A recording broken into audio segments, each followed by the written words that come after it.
नमस्कार मित्रांनो, स्वागत आहे तुमचं पुन्हा एका नवीन व्हिडिओमध्ये। मित्रांनो, भारतामध्ये मधुमेह या आजाराचे सर्वाधिक रुग्ण असल्याचं संशोधनामध्ये आढळून आलंय। डायबिटीस सारख्या आजाराची राजधानी म्हणून भारताला संबोधलं जाते।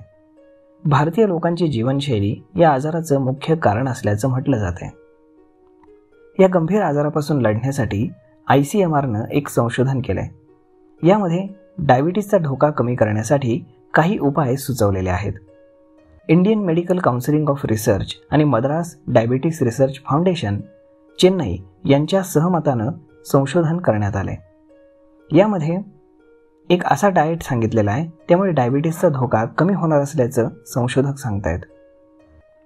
या अभ्यासामध्ये 25 ते 45 वर्षांच्या 38 लठ्ठ आणि वजन जास्त असलेल्या व्यक्तींचा समावेश आहे, ज्यांचा बॉडी मास इंडेक्स म्हणजेच BMI 23 किंवा त्यापेक्षा जास्त आहे। अभ्यासादरम्यान 12 आठवड्यांपर्यंत त्या व्यक्तींना 2 पद्धतीचे डाएट देण्यात आले, एक हाय एज आणि दुसरा लो एज डाएट। संशोधनातून आलेल्या निष्कर्षानुसार लो एज डाएटमधून इन्सुलिन सेन्सिटिव्हिटीमध्ये महत्त्वपूर्ण सुधारणा झाली। या डाएटनंतर शरीरातील सूज कमी झाल्याचं दिसलं।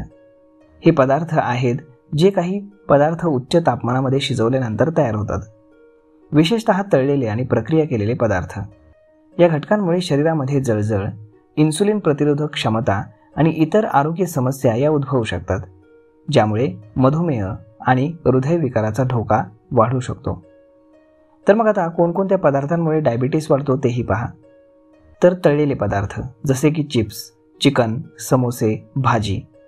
त्यानंतर भाजलेले पदार्थ म्हणजेच कुकीज, केक, क्रॉकर्स। त्यानंतर प्रक्रिया केलेले पदार्थ म्हणजेच रेडी टू ईट जेवण, मार्जरीन, अंड्यातील बलक। त्यानंतर उच्च तापमानामध्ये शिजवलेले प्राणी म्हणजेच ग्रिल्ड किंवा भाजलेलं मांस जसं की बेकन, गोमांस, पोल्ट्री। त्यानंतर भाजलेले काजू म्हणजेच सुकी फळं, भाजलेले अक्रोड, सूर्यफुलाच्या बिया।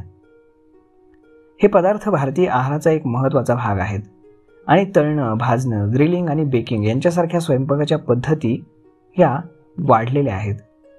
प्रक्रिया केलेले आणि तेलकट पदार्थ टाळून ताजे आणि संपूर्ण अन्नाचा समावेश केल्यास मधुमेहाचा धोका बऱ्याच प्रमाणामध्ये कमी करता येऊ शकतो, असं तज्ज्ञांचं मत आहे।